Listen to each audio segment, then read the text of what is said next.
Paz em Jesus seja contigo, Deus abençoe você, sua casa.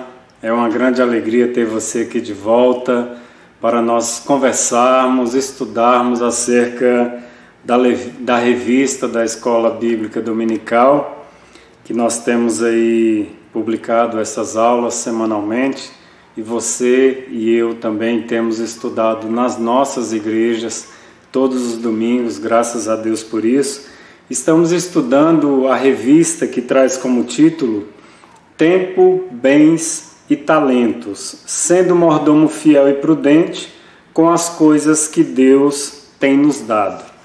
Nesta semana estudamos a lição de número 11, que estará sendo ministrada aí na sua igreja, na sua casa, na sua comunidade, em um hospital, em vários lugares.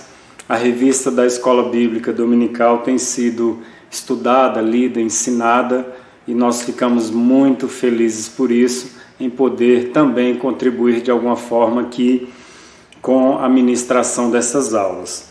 A lição de número 11 será aplicada nas nossas igrejas no dia 15 de setembro deste mês, 2019, e esta lição traz como título A Mordomia das Obras de Misericórdia. No nosso textuário aqui, o nosso irmão selecionou o texto em Tiago, capítulo 2, versículo 13, que nos diz assim: porque o juízo será sem misericórdia sobre aquele que não fez misericórdia, e a misericórdia triunfa sobre o juízo.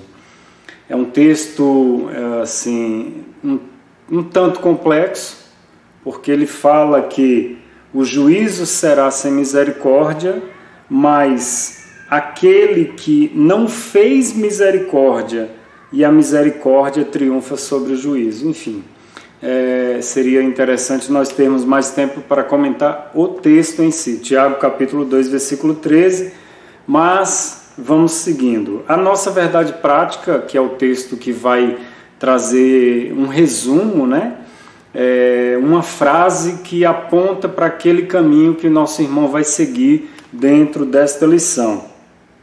A verdade prática diz assim: o cristão tem o privilégio de exercer a misericórdia junto aos necessitados como expressão do amor de Deus. Então, desde lá atrás, do Antigo Testamento, já era uma preocupação de Deus, transmitiu através de Moisés ao povo de Israel, e os grandes homens e mulheres que a Bíblia faz referência como exemplo para nós, eles sempre procuraram ajudar os necessitados.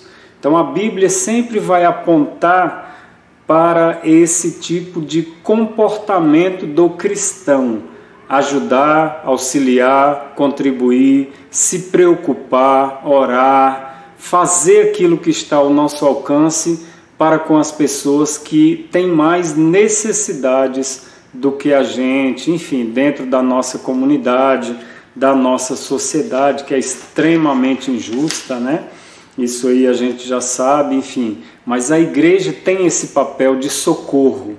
A igreja não é um hospital, mas ela age como se fosse. Por quê? Os doentes, os necessitados, os mais carentes, sempre vêm à igreja buscar um auxílio, buscar algum tipo de conforto, e também a questão financeira, uma cesta básica, enfim, comprar um remédio. A igreja sempre exerceu esse papel, e nós, como parte desta igreja, temos que continuar fazendo isto. A leitura bíblica em classe desta lição está em Atos capítulo 4, versículos 32 ao 35, e Lucas capítulo 10, versículo 30, 36 e 37. Você dê uma lida aí, caso não tenha lido ainda, para que você venha se contextualizar a partir da leitura bíblica, que ele vai apontar para o restante da lição que nós vamos estar comentando a partir de agora. A nossa introdução, o nosso irmão diz o seguinte: os servos de Deus, portanto, devem expressar a virtude da misericórdia divina Então nós devemos expressar o sentimento de Deus para com os necessitados e exercitar a misericórdia para com essas pessoas. Esse sentimento é o que deve dominar o coração dos cristãos. Então não é assim comum eu ficar indiferente às pessoas que passam problemas, necessidades, os doentes, os que passam por algum motivo, está desempregado, enfim, eu ficar indiferente a essa pessoa, problema seu, é vagabundo, não quer trabalhar, isso aí é Deus pesando a mão. A gente arruma um monte de desculpa para não querer ajudar essas pessoas. E eu não posso deixar que esse sentimento me domine, pelo contrário, eu sou a expressão do amor de Deus para com essas pessoas. Nós que somos igreja, temos esta obrigação como cristãos, porque se eu digo que eu sou cristão, é porque eu estou seguindo o exemplo de Cristo, ou pelo menos tentando seguir o exemplo de Cristo. Então, se Cristo se preocupava, ajudava os mais pobres, os necessitados, e eu me digo cristão, eu tenho que seguir o exemplo do meu Cristo. Então eu tenho que exercitar a misericórdia, e essas pessoas precisam, com certeza, não é uma, são milhões, né? A gente não vai poder ajudar todos, mas aqueles que pudermos, certamente estaremos fazendo. Aqui no primeiro tópico, o título é Significado de Misericórdia. Primeiro subtópico, a definição da palavra misericórdia. Misericórdia vem do latim misericórdia, é o mesmo termo, né? Só muda porque não tem um acento no O. E significa compaixão suscitada pela miséria alheia. Ou seja, eu estou passando na rua e vejo alguém deitado, a pessoa que é o morador de rua, né? Ou mendigo, ou usuário de droga, ou a família que está passando uma dificuldade, eu passo na frente da casa dela, aquela situação de miséria. E se eu não me sentir na obrigação, não acho que obrigação é um termo bem forte, se eu não me sentir impulsionado, motivado ou convidado a ajudar de alguma forma essa pessoa, se eu puder, claro, tem questão de segurança, se forem mulheres, tem que ter muito cuidado, enfim, mas se eu não tiver esse sentimento de pelo menos olhar para ela com um olhar de misericórdia e falar, Senhor, levanta alguém, eu não posso neste momento, mas traz alguém aqui para ajudar essa pessoa, alguma coisa não está certa comigo, porque se esse sentimento não faz parte de mim, como cristão, em ver essa situação trágica que a nossa sociedade vive hoje em relação aos mais pobres, eu acho que eu estou precisando ler a Bíblia mais, porque cristão não se compadecer com essas pessoas está um pouco estranho e meu coração deve estar muito duro para eu não sentir misericórdia dessas pessoas que vivem numa situação dessa. Então a definição da palavra misericórdia é compaixão suscitada pela miséria alheia, infelizmente, né? Indulgência, graça, perdão também fazem parte do significado do termo misericórdia. Aqui no segundo subtópico, misericordioso. A palavra misericordioso no grego tem o sentido de entranhas de misericórdia ou de bondade. Ou seja, a pessoa que exercita a misericórdia, que é o misericordioso ou a misericordiosa, essa pessoa nas suas entranhas, ela é movida dentro dela, a alma dela se move quando vê uma situação dessa natureza, né? Uma pessoa vivendo num estado de miséria, ou doente, ou em estado terminal por conta de uma doença, enfim. A pessoa que exercita a misericórdia, o misericordioso, ele tem as suas entranhas, esse sentimento o invade, ele não dá conta, ele não consegue deixar de não fazer alguma coisa por essas pessoas. Aqui nós temos no segundo tópico, o título é A Mordomia da Misericórdia Cristã. A misericórdia é como o amor, né? Paulo tentou definir o amor aos coríntios, né? O amor tudo pode, tudo crê, tudo espera, mas ele diz lá, mas ele não se alegra com a injustiça. Essa palavra, essa definição também eu guardo sempre, eu sempre lembro dela. O amor, ou quem tem o amor de Deus em seu coração, não fica feliz pela injustiça. E a maioria dessas pessoas que vivem num estado de miséria estão debaixo da injustiça da nossa sociedade, do Estado que nos governa, ou dos municípios, ou das prefeituras.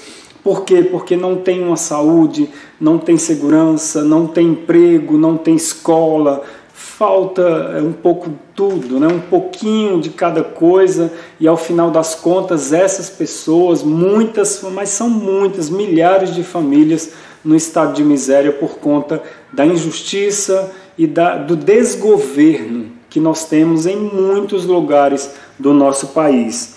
Então a misericórdia é como o amor. Eu não me alegro com a injustiça, eu não fico feliz com a injustiça. Então, quando eu vejo alguém que, por seja qual seja o motivo, está debaixo da injustiça, seja de onde venha, eu fico triste, eu fico contrito, meu coração se aperta e fica aquela agonia, e eu tento ajudar. Se eu não puder, claro, tem a questão da segurança. Não é porque eu tenho esse sentimento que eu vou sair por aí dando tudo que eu tenho. Eu não estou falando disso. Eu estou falando se eu puder ajudar. Se eu não tiver conta de ajudar materialmente, se eu não tiver condições de ajudar essas pessoas materialmente, com a cesta, com dinheiro, com um auxílio, com um socorro, eu oro, eu choro, eu peço misericórdia a Deus para que de alguma forma essa pessoa, essa família seja socorrida. Primeiro subtópico aqui do tópico 2, obras de misericórdia na prática. Na parábola do bom samaritano, Jesus respondeu a um doutor da lei acerca da vida eterna. Ele diz que, diante de um homem assaltado, caído à beira do caminho, 3 personagens se destacaram. O primeiro, um sacerdote, que vendo o homem caído passou longe. Falou, eu vou lá ajudar esse cara, rapaz, esse é um bandido, sei lá quem é esse aí, eu vou passar direto, porque problema dele, se ele foi assaltado, se ele está morrendo, se ele está doente, se ele está com fome. Sacerdote, hein? Para nós seria um pastor de igreja, né? Para nós aqui, o sacerdote seria hoje um pastor de igreja aí, né? Um pastorzão aí. O segundo personagem é primeiro um sacerdote, o segundo um levita, né? Tem muita gente que se intitula levita, né? Levita é todo aquele que de alguma forma contribui com a instituição chamada igreja. Levita não é músico, levita não é cantor, eles também são, ou seriam, né? Se nós vivêssemos no Antigo Testamento. Mas se quiser aplicar esse termo levita para alguém hoje, o pastor é levita, o irmão que lava o banheiro é levita, o que faz a comida na igreja é levita, o que limpa o banco é levita, o que limpa o chão é levita, e também o que toca e o que canta seriam levitas se nós estivéssemos no Antigo Testamento, né? Mas querem judaizar a nossa igreja, né? A igreja cristã, vamos lá. Então o segundo personagem que passou e viu o cidadão caído lá, todo machucado, foi primeiro um sacerdote, segundo levitas. Terceiro, né? Foi um samaritano. E o samaritano, naquele contexto, para os judeus, era alguém que não valia nada. Era alguém vagabundo, sem vergonha, enfim. O judeu não gostava do samaritano, tem uma questão histórica, eu não vou citar aqui, mas dizem por aí que quando o judeu acordava, ele dava graças a Deus por não ter nascido, né? E também por não ter nascido samaritano, porque o samaritano para o judeu era alguém que não valia nada. Mas aqui Jesus contou uma parábola dizendo, olha, o homem estava caído, machucado, precisando de ajuda, e um sacerdote passou, não ajudou, o levita passou, não ajudou. Sabe quem ajudou o homem?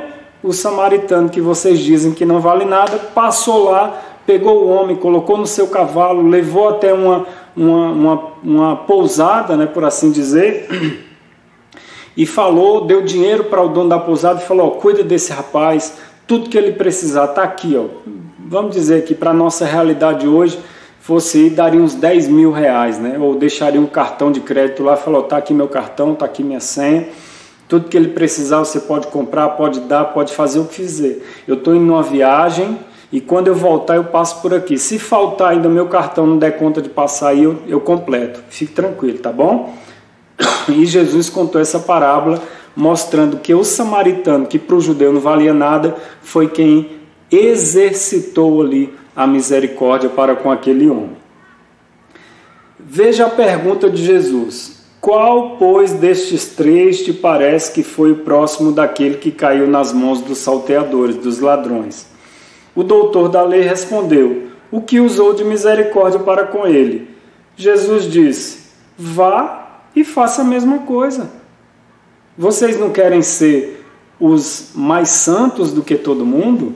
Vocês não são da classe sacerdotal? Vocês não são aqueles que conhecem a lei, que já leram a Bíblia várias vezes e vão no final de semana para a igreja, prega, ensina amor, ensina isso, ensina aquilo? Então, beleza. Se você reconhece que aqui o próximo, no contexto da parábola, o próximo daquele homem que precisava de ajuda foi o samaritano, então vá você também e exercite a misericórdia. Deixe de ser hipócrita. Jesus falando aqui para o doutor da lei. E é bom que a Bíblia ainda deixa bem claro, ele era um doutor na lei de Moisés. Não era um membro da igreja, simplesmente, por assim dizer, entre aspas, não era somente o Fábio, né? Era um doutor da lei, era um presidente de ministério, né? Era um presidente de um campo, é uma pessoa que ocupava um status, né, dentro da igreja evangélica. Para o nosso contexto seria assim. Então Jesus disse, beleza, vá e faça misericórdia com aqueles que precisam. Aqui no segundo subtópico, somos criados para as boas obras. O apóstolo Paulo ensinou aos crentes de Éfeso que a salvação não vem pelas obras, é claro, né? Porque pela graça sois salvos, por meio da fé. Isso não vem de vós, é dom de Deus. Nós devemos praticar boas obras, mas não é somente isso. A fé anda junto com as boas obras. Então, no Novo Testamento tem algumas citações, Tiago, inclusive, vai falar muito bem acerca disso, né, no livro de Tiago. E aqui o nosso irmão completa, devemos praticar as boas obras porque somos salvos e fomos alcançados pela graça de Deus. Então, por que eu faço boas obras? Por que eu ajudo? Por que eu contribuo? Por que eu me preocupo com as pessoas menos favorecidas? Não é porque eu serei salvo por causa disso, porque eu faço coisas legais. Não, eu faço coisas legais, eu ajudo, eu socorro, porque a graça de Deus está em mim. Porque eu fui alcançado pela graça de Deus e a fé em Jesus, que me move todos os dias, me leva a fazer boas obras. Então, a fé e as obras precisam estar juntas, porque uma sozinha, disse Tiago, só fé não adianta e só obras não adianta, as duas têm que andar juntas. Ele divide aqui o segundo subtópico em 4 pontos, isso. Vamos lá. Primeiro ponto do segundo subtópico, na área das necessidades humanas. Necessitados e vulneráveis sociais. Para a nossa realidade, não é só no Brasil não, tá? A gente fala assim, mas no Brasil, não é só no Brasil não, o mundo inteiro tem pessoas que vivem em situação de rua, o mundo inteiro tem pessoas que estão desempregadas, que têm doenças, que têm fome, que têm miséria, que têm desemprego, o mundo inteiro, não é só no Brasil não, mas como nós moramos no Brasil, então a área das necessidades humanas que eu preciso me preocupar, que a igreja de Jesus Cristo precisa se preocupar, são em princípio, necessitados e vulneráveis sociais. As pessoas que estão à beira da miséria, né? Não são alcançados pelos entre aspas, né, benefícios do Estado, porque a saúde é obrigação, o Estado tem que prover isso. O emprego, o Estado tem que prover. Enfim, e essas pessoas precisam da ajuda, da mão da igreja. E nós somos a igreja de Cristo nesta terra, precisamos fazer isso. Também, segundo ponto aí, na área das necessidades espirituais. Ajudamos como igreja essas pessoas no que diz respeito ao material, né, ao secular. Eu posso conduzir alguém, conseguir um emprego, ajudar com o dinheiro, com oferta, com a cesta básica. É sempre interessante que nós façamos isso através da igreja. Então eu me junto à igreja, eu me uno aos departamentos da igreja. É claro que tem alguns departamentos que não fazem, deixam a desejar, mas se a minha igreja funciona, esse departamento social, então eu me junto a eles, eu ajudo para que eles alcancem essas pessoas, ou levo, olha, irmão fulano, olha, tem um vizinho aqui e tal, eu queria dar uma cesta, mas eu queria que a igreja viesse, então vocês podem vir junto comigo, virem aqui comigo, aí a gente auxilia, não eu, pessoa física, mas eu quero vir com a minha igreja. Então eu ajudei essa necessidade urgente, material. Agora nós nos preocupamos com este auxílio espiritual, porque nós temos duas forças que atuam no mundo, ponto, não tem para onde correr. Ou eu sirvo a Deus ou eu sirvo o diabo. Ou eu estou debaixo da bênção de Deus ou eu estou debaixo da maldição que vem através da ausência de Deus na minha vida, na minha família. Então eu também, além da ajuda material, né, o alimento, seja o que for, eu preciso me preocupar em conduzir essas pessoas também a Deus, a Jesus. Aí vem o auxílio espiritual, que é um estudo bíblico, que é ir nessa casa, visitar, claro que tem que pedir permissão à família, se eles aceitarem, tem todo o processo. Geralmente os departamentos de evangelismo fazem isso, das nossas igrejas. Então eu me uno, eu levo o endereço de alguma família, olha irmão, departamento de evangelismo, essa família que precisa, vamos lá, eu vou junto com vocês, que eu conheço o pai, eu conheço a mãe, eu conheço o filho e tal. Enfim, tentar conduzir essas famílias a Cristo, para que além da ajuda material, elas também sejam alcançadas com esta ajuda, este auxílio espiritual. Como o nosso irmão cita aqui a questão de Jonas, né? Porque Jonas olhou para Nínive e se entristeceu pela miséria, né? Pela a ignorância daquele povo. Tinha, sei lá, centenas, milhares de deuses, e inclusive tinha alguns contextos, eu não lembro exatamente se em Nínive funcionava isso, mas matavam crianças, ofereciam seres humanos em sacrifício a esses deuses, né? Esses supostos deuses aí. E Jonas se compadeceu, orou, pediu misericórdia, no final das contas Deus abençoou a cidade, enfim, nós já conhecemos a história.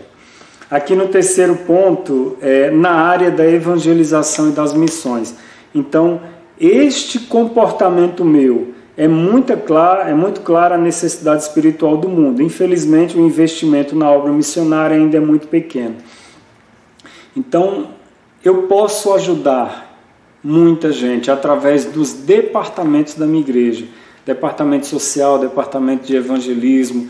Então, se não tem na minha igreja, então procura alguém, chama um obreiro da sua igreja, chama alguém da sua, né, um homem chama outro homem, a mulher chama outra mulher. É interessante que vá pelo menos aí 2 homens, uma mulher, 2 mulheres, um homem. Nunca vá, né, só você e uma mulher, só se você for casado, né, leve a sua esposa. E tente ajudar essas pessoas. Isso eu estou dizendo se na sua igreja não tiver um departamento de trabalho social e também um departamento de evangelismo. Tendo, leve o endereço dessas pessoas à sua igreja, fala, vamos lá irmão, eu vou com você, vamos fazer uma visita lá. E certamente Deus vai abençoar ali, vai dar certo, você vai conseguir levar um conforto, tanto material quanto espiritual, para esta família que está passando esse momento difícil. E ainda se você não puder ir, ajude o departamento, Fala, irmão, tá aqui ó, o endereço, ó, tá aqui R$20, é o dinheiro que eu tenho, eu queria contribuir com vocês, eu sei que não é muito, R$100, 50, depende da sua condição financeira, mas você pode contribuir com os departamentos da sua igreja para que eles continuem ajudando essas pessoas e certamente você estará indo, o teu coração, né? Disse Paulo, falou, olha, eu não estou aí, mas o meu coração está aí com vocês. Quando eu oro, eu sempre lembro, durante o dia eu lembro de vocês, então você pode estar em oração também e contribuindo caso você tenha essa condição, né? A ordem do Senhor Jesus é muito clara, ide por todo mundo, pregai o evangelho a toda criatura. Então, o nosso irmão aqui, de uma forma muito sábia, está dizendo, olha, eu ajudo no material, porque só chegar lá e falar, Deus te abençoe, e a pessoa está com fome, não adianta nada, ela vai continuar com fome e vai olhar para você e falar, seu hipócrita, eu estou com fome, rapaz, meu filho não tem leite para tomar hoje, você vem falar, Deus te abençoe, né? Então nós não podemos ser essas pessoas. Temos que ajudar naquilo que precisam de fato ali para comer a comida, um arroz. Claro que eu não vou, né? A maioria de nós não dá conta de dar, toma aqui, irmão, R$1.000 para vai lá. Não, mas aquilo que eu posso, o básico para pelo menos uma semana, uma cesta básica é uns R$70 no mercado, né? Pelo menos para a nossa realidade aqui do DF. Então eu podendo, eu vou lá e ajudo com o material, aí depois que todo mundo comeu, né, fez aquele arrozinho gostoso, comeu aquele ovinho frito, menininho, as crianças já têm um pãozinho para comer, um leitinho para tomar, aí eu vou lá e falo, olha, você não queria ir lá na minha igreja? Vamos lá na minha igreja domingo, olha, vai ter um culto lá a partir das, sei lá, 18 horas, 19 horas, depende aí da sua realidade. Quinta-feira tem um culto, terça-feira tem um culto de ensino, então convide, mas você convidou depois que você encheu a barriguinha, né, das crianças, da pessoa, comprou o remédio, às vezes a pessoa está precisando de um remédio urgente, então eu primeiro ajudei, depois eu convidei para ir à igreja, aí a pessoa vai olhar para você, para mim, de uma forma diferente, poxa, que legal, né? Ele me ajudou primeiro, depois ele me convidou para a igreja dele. Ele não quis que eu fosse para a igreja dele, porque o Deus dele vai me ajudar, Deus te abençoe, vou orar por você.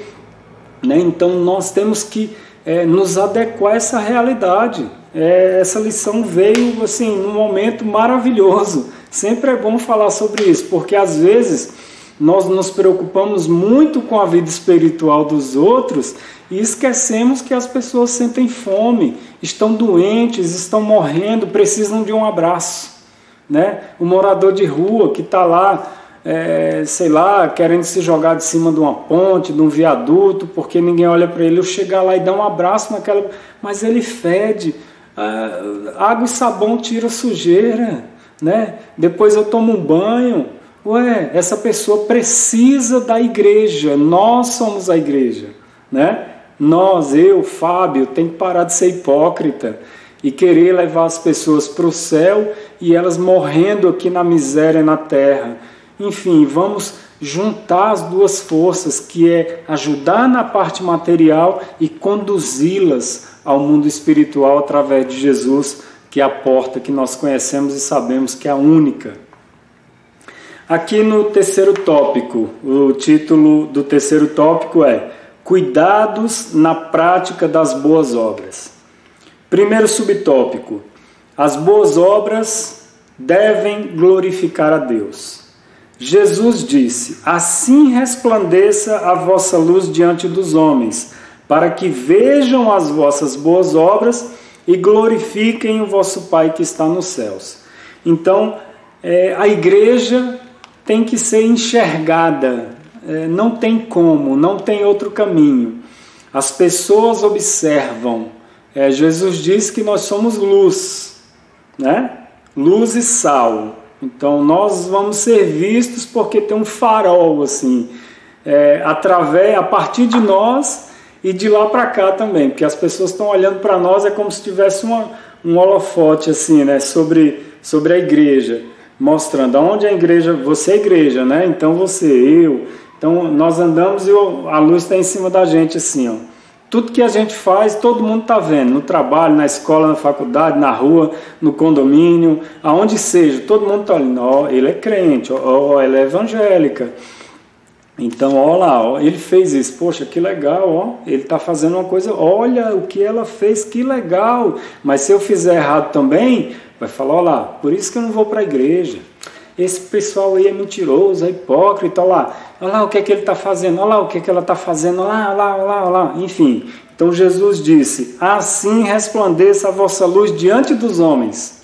Então nós temos que brilhar diante dos homens, como boas obras, bons exemplos, se conduzindo, se comportando, agindo de uma forma moralmente correta, eticamente correta. É isso que nós precisamos fazer como igreja, como representantes de Deus aqui na terra, igreja que somos. Quando, pois, deres esmola, não faças tocar trombeta diante de ti, como fazem os hipócritas nas sinagogas e nas ruas, para serem glorificados pelos homens. Então tem esse perigo, né? Tem esse perigo aí, por quê? Porque muita gente quer ajudar, mas quer receber elogio, né? Eu acho muito bonito quando o pastor da minha igreja, o pastor Wilson Donizete, aqui em Samambaia, Distrito Federal, Assembleia de Deus da 312, né, a quadra que a igreja fica localizada, eu acho muito bonito quando alguém contribui com alguma coisa, contribui com alguma situação dentro da igreja para ajudar alguém, ajudar uma família, e o pastor cita, olha, a igreja recebeu uma oferta de tanto para esse fim, para essa finalidade, mas a pessoa que deu a oferta pediu para que eu não citasse o nome dela. É o que Jesus está dizendo aqui. Quando deres esmola, quando você ajudar alguém, não faça tocar trombeta, porque se o pessoal bater palma para você, você já recebeu a sua glória, né? Em certo sentido, você recebeu do homem, não de Deus, né? A recompensa, entre aspas, tá? Porque esse negócio de recompensa eu tenho muito cuidado quando falo disso.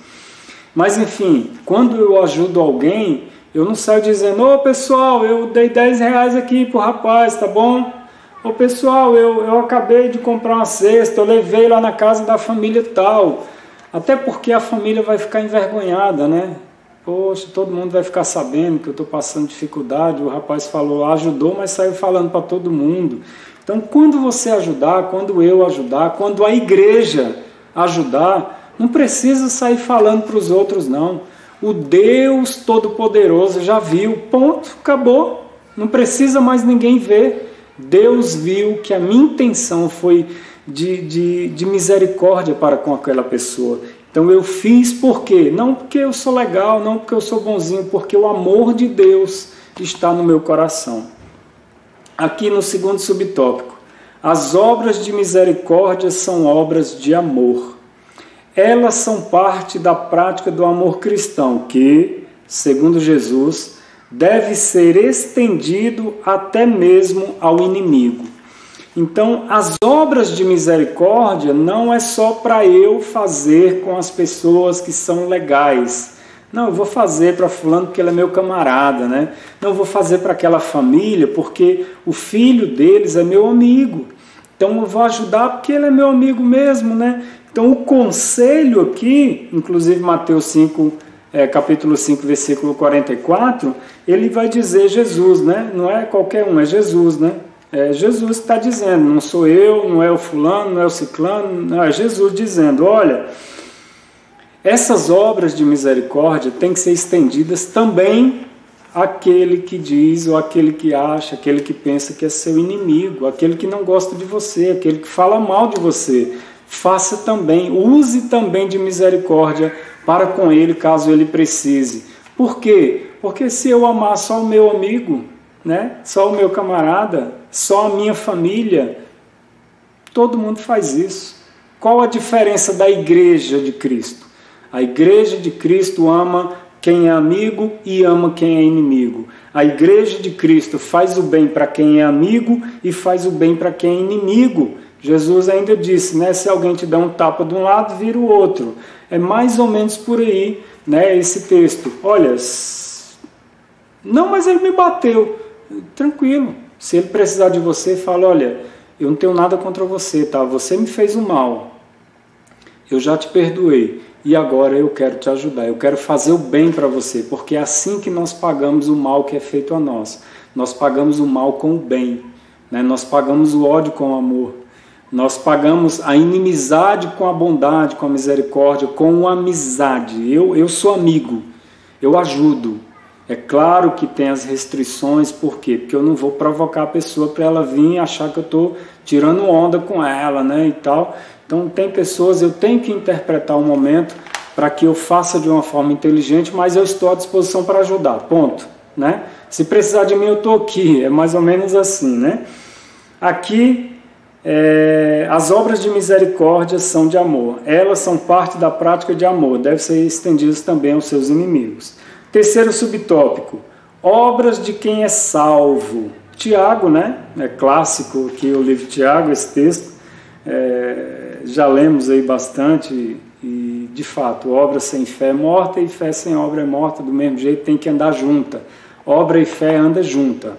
A fé provoca a ação das obras, né? Eu, lendo a Bíblia, eu vou entender que eu preciso ajudar, né? Eu oro, claro, mas eu ajudo também. Terceiro subtópico aqui, Tiago diz que as obras dos salvos devem ser a expressão da fé, a qual sem elas de nada aproveita.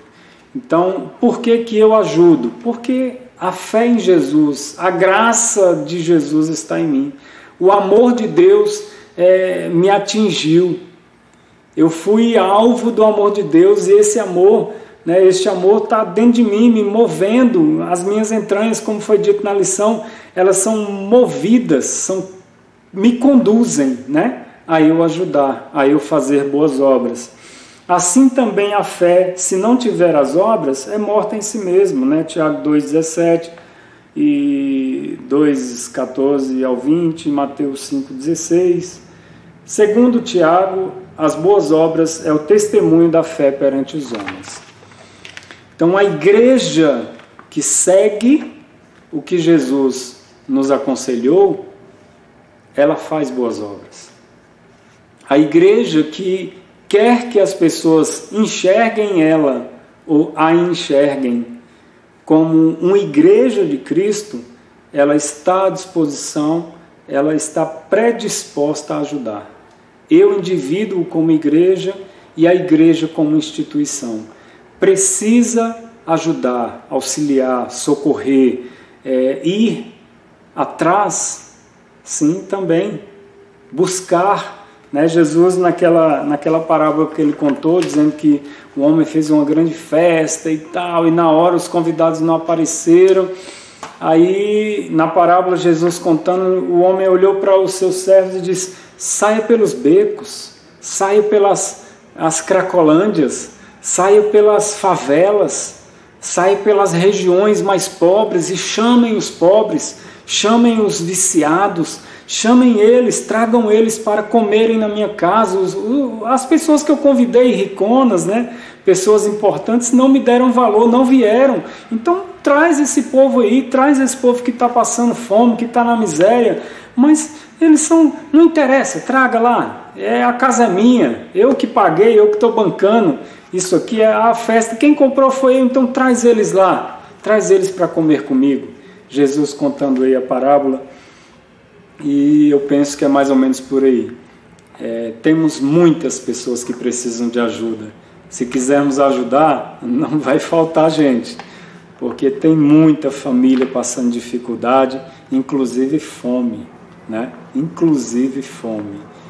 É triste saber que um pai ou uma mãe não tem condição de dar alimento para os seus filhos, né? Mas a igreja pode ajudar. Muitas têm ajudado e eu espero que a cada dia mais e mais. Eu fico feliz pela minha igreja, Assembleia de Deus de Brasília, da 312 em Samambaia, Distrito Federal. Pastor Wilson Donizete.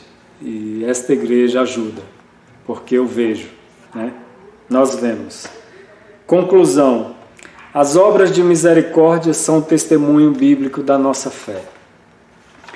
Então, O meu testemunho para com a sociedade, a comunidade em que eu estou inserido, são as minhas boas obras. Não tem como fugir disso.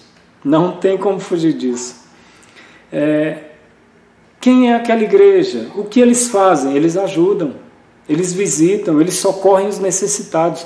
Sério? Então eu vou lá visitar essa igreja. Porque se eles ajudam, eu também gosto de ajudar. Então vai dar certinho, vou congregar lá. Né? Simples assim.